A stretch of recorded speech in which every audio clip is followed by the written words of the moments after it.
Assalamualaikum warahmatullahi wabarakatuh. Jumpa lagi dengan saya, Bu Indah Rahmawati. Hari ini kita akan melanjutkan materi yaitu tentang inverse fungsi. Materi ini adalah materi terakhir di bab ini. Oke, langsung saja ya ke definisi. Definisi dari inverse fungsi yaitu jika kita punya f, di sini suatu fungsi ya f, memetakan a ke b, dan dinyatakan dalam pasangan berurutan itu f itu bentuknya adalah x, y atau himpunan semua x, y, di mana x itu elemen A yaitu domainnya ya ini ya, dan y itu adalah elemen B atau ringnya. Nah, inverse fungsi f adalah relasi, nah ini ada kata relasi, yang memetakan B ke A. Jadi kebalikannya, kalau kita tulis nanti akan berbentuk sebagai pasangan berurutan seperti ini. Kalau awalnya itu adalah himpunan semua x, y, sekarang jadi fungsi inverse-nya atau inverse fungsinya itu adalah himpunan pasangan berurutan dari y, x dibalik. Karena tadi dia memetakan B ke A. Nah, simbol dari inverse fungsi itu adalah f pangkat 1 seperti ini. Itu adalah inverse fungsi. Oke. Nah, pertanyaannya, apakah setiap inverse fungsi merupakan suatu fungsi? Kalau berdasarkan definisi tadi, dia mengatakan adalah relasi. Jadi belum tentu dia fungsi.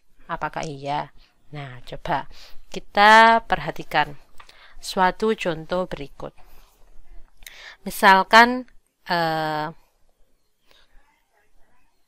Bu Indah punya ada fungsi f di sini memetakan a ke b, didefinisikan seperti ini.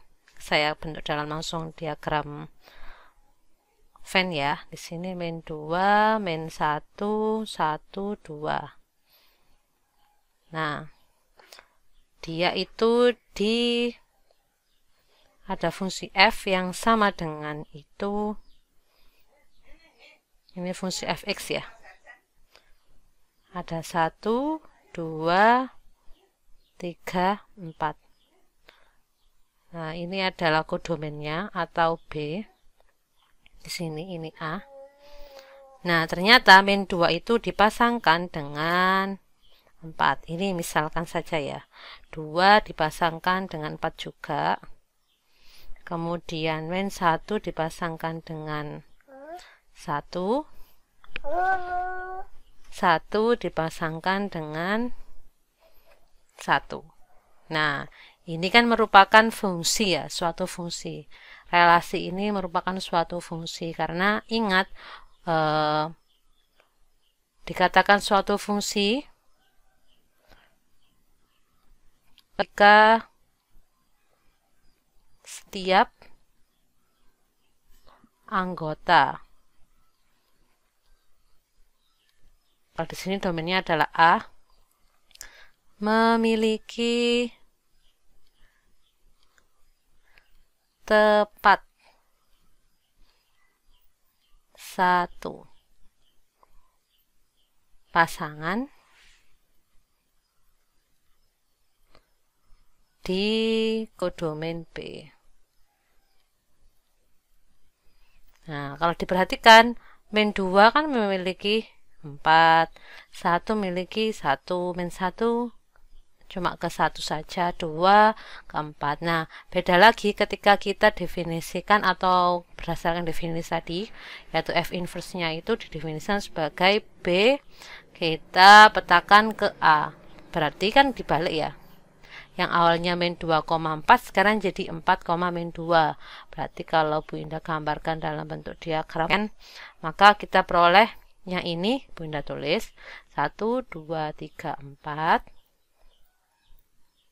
Kemudian ada A di sini. Ini B, ini A. Ini pemetaan dari f inverse.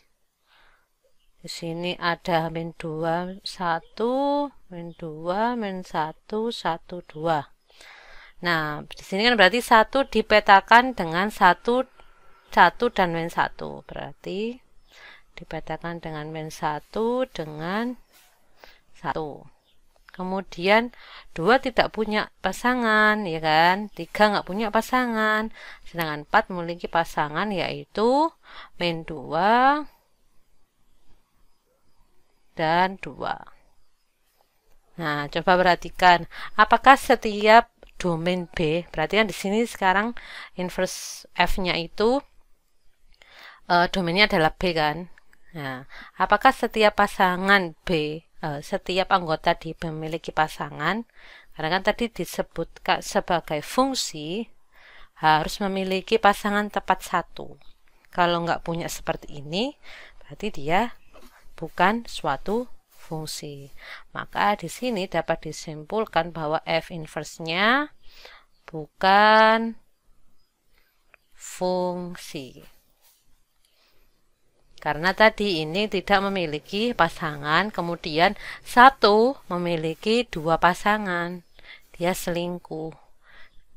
4 pun juga seperti itu, memiliki 2 pasangan, dia juga selingkuh. Padahal harus memiliki tepat 1 pasangan di kodomennya. Kalau di sini berarti kodomennya adalah A.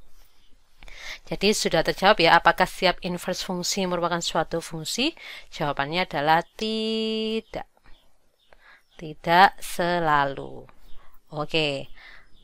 Nah, ini membawa kita ke sifat fungsi inverse. Kalau tadi ngomongin inverse fungsi, sekarang kita ngomongin sifat fungsi inverse. Yaitu F itu memiliki F inverse jika dan hanya jika F-nya itu bijektif. Bijektif itu apa? Masih ingat bijektif itu apa? Kalau Bu Indah gambarkan dalam bentuk diagram Venn, yang namanya bijektif itu setiap anggota yang ada di sini itu memiliki gini, satu-satu. Pasangannya 1, ini 1, ini 1, ini 1, ini 1, ini 1, ini 1. Kalau di sini anggotanya itu adalah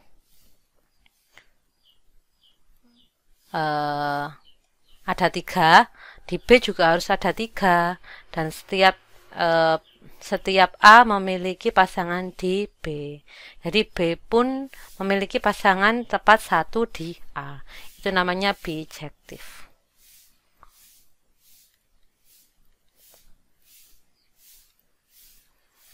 Nah, ini materi SMP ya ini ya. Nah, nanti itu ada surjektif kayak gitu kan. Tapi kita fokusnya ke fungsi bijektif. Jadi nanti itu ini harus domainnya harus memiliki banyak yang sama anggotanya dengan B. Dan setiap pasangan A dan B itu memiliki pasangan tepat 1. Oke, itu adalah sifat yang pertama. Sifat yang kedua adalah ketika kita memiliki F bundaran F inverse, kita komposisikan F dengan fungsi inverse-nya, atau kita balik, fungsi inverse-nya kita pasangkan dengan dikomposisikan terhadap F, maka hasilnya adalah X. X itu adalah fungsi identitas. Jadi nanti kalau ada soal misalkan tentukan F bundaran F inverse dari F ini gitu. Pasti jawabannya adalah ini. Tidak ada yang lain, pasti X. Jadi tidak perlu mencari rumit-rumit menghitung atau menentukan, pasti jawabannya adalah X. Kemudian ada ini, yang ketiga. Ketika kita memiliki fungsi inverse, kemudian kita inversekan lagi, maka akan sama dengan F itu sendiri. Jadi logikanya itu, ini kan dibalik ya, A ke B. Ini kan, misalkan ada fungsi F-nya itu A ke B. Berarti kan F inverse-nya itu adalah B ke A. Berdasarkan definisi tadi ya. Kemudian ada F inverse, diinversekan lagi. Berarti ini kita balik. Berarti A ke B. Nah, ini kan sama saja dengan F. Itu ya. Yang keempat, nah ini ada 2. Tapi sebenarnya sama saja. Yang paling ditekankan di sini adalah urutannya. Misalkan di sini ada G bundaran F. Jadi ada komposisi G bundaran F inverse. Maka sama saja kalian mencari F inverse, kemudian dikomposisikan dengan G inverse. Perhatikan urutannya ya di sini. Kalau di sini G bundaran F, di sini jadinya F inverse bundaran G inverse. Jadi yang terakhir dulu dibundarkan dengan yang awal, dibundarkan dengan inverse awalnya. Nah, F bundaran G di inverse berarti jawabannya adalah G inverse dulu dibundarkan atau dikomposisikan dengan F inverse. Oke. Ini buat apa sih? Nah, nanti itu sangat berguna ketika kalian mendapatkan suatu soal, misalkan diketahui kan ada F terus ada G, diminta mencari F inverse bundaran G inverse, misalkan cari F inverse bundaran G inverse. Nah, misalkan kalian mencari satu-satu tuh, kalian inversekan F, kemudian kalian inversekan G, baru mencari ini, berarti kan ada 3 langkah. Sedangkan ketika kita memiliki sifat ini, kalian cukup mengerjakan cuma 2 langkah, yaitu kalian cari G bundaran F-nya, cari G bundaran F, kemudian baru kalian inverse. Nah, itu kan cuma 2 cara. Kalau yang satu-satu mencari F inverse, G inverse, kemudian mencari komposisinya, itu kan mubazir ya waktu kita ya jadinya. Nah, ini jadi note penting juga. Oke, nomor sifat yang kelima. Sama aja dengan yang keempat, tapi ini ada komposisi dari 3 fungsi, yaitu F bundaran G bundaran H. Nah, jadinya adalah seperti ini. Perhatikan urutannya ya, mulai dari yang belakang, inverse dari yang belakang, komposisi dengan inverse yang tengah, komposisi dengan inverse yang awal. Oke, itu adalah sifat fungsi inverse. Nah, cara menentukan fungsi inverse, atau maksud saya inverse fungsi ya di sini ya. Kalau di LKS kalian itu ada 2 cara, yaitu yang pertama jika diketahui grafiknya,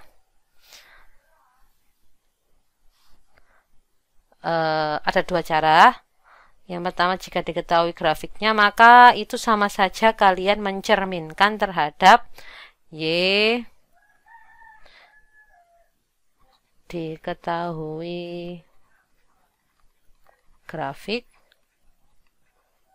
F, maka F inverse-nya itu adalah hasil cermin dari grafik F terhadap Y sama dengan X. Nah, itu kalian akan mendapatkan F inverse.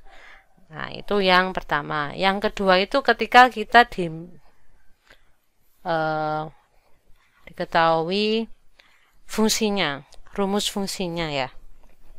Jadi diketahui fx-nya. Kalau di sini misalkan Bu Indah memiliki fungsi i-nya itu, misal ya ini ya, contoh 1 itu fx sama dengan 3-7. Nah, langkah pertama yaitu kita misalkan fx sebagai variabel y. Maka kita di sini misalkan y itu sebagai 3x min 7 ya, fx-nya sebagai y. Kemudian yang langkah kedua yaitu selesaikan persamaan y sama dengan fx tadi, yang y ini, sehingga diperoleh x sama dengan. Jadi kita mengubah y sama dengan itu menjadi x sama dengan. Caranya bagaimana? Dengan menggunakan manipulasi aljabar. Caranya berarti di sini seperti ini ya. Ups. Berarti Y plus 7. Pindah dulu kan ya, biar jadi 3X. Nah, kemudian jadikan X sama dengan, berarti Y plus 7 dibagi dengan 3. Karena ini dikali, maka lawannya adalah dibagi kalau pindah ruas. Oleh karena itu, kita dapatkan langkah ketiga, yaitu ganti variabel Y pada F inverse Y dengan X, sehingga diperoleh kita peroleh berarti di sini F inverse X-nya adalah X plus 7 per 3 atau X per 3 tambah 7 per 3 itu adalah F inverse X-nya.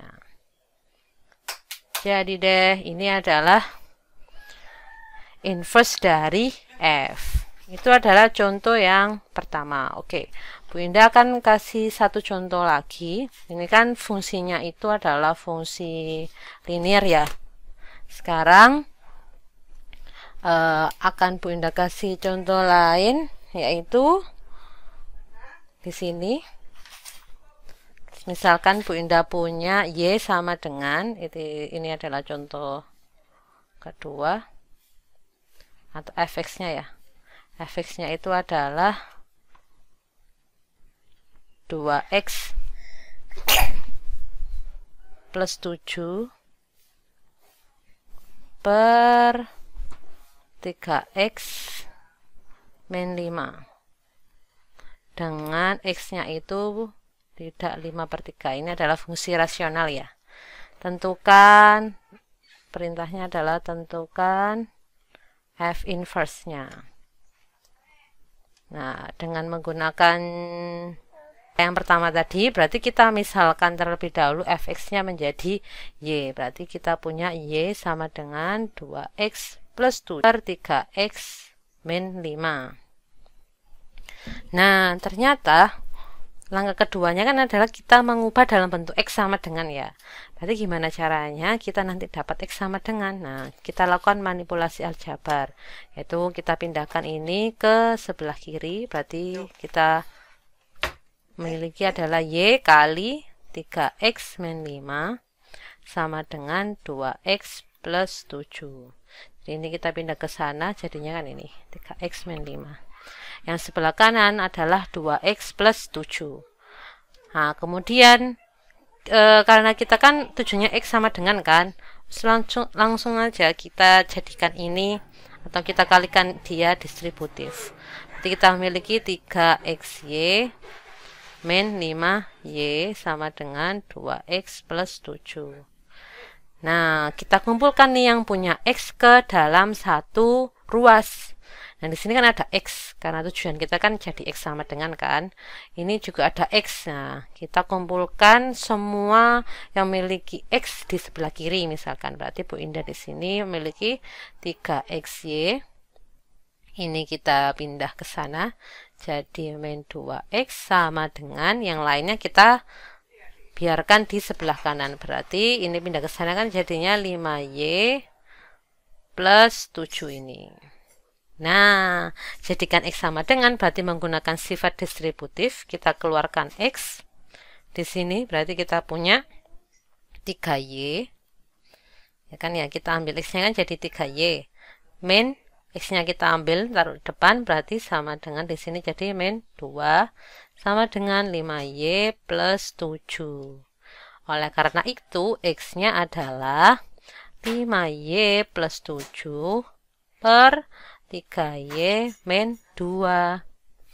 Jadi langkah 2 yang awalnya y sama dengan kita sudah mengubah dalam bentuk x sama dengan. Oleh karena itu f inverse-nya adalah, tinggal kita ganti tabel yang di sini menjadi x, yaitu 5x plus 7 per 3x min 2. Sudah selesai. Nah, mungkin itu yang paling penting di fungsi inverse ini, atau inverse fungsi ya. Karena tidak semua inverse fungsi itu merupakan fungsi. Itu tadi note yang pertama kita ya. Maka cukup sekian dari video ini, semoga bermanfaat buat kalian. Mohon maaf jika ada salah kata. Wassalamualaikum warahmatullahi wabarakatuh. Sampai jumpa lagi di video selanjutnya.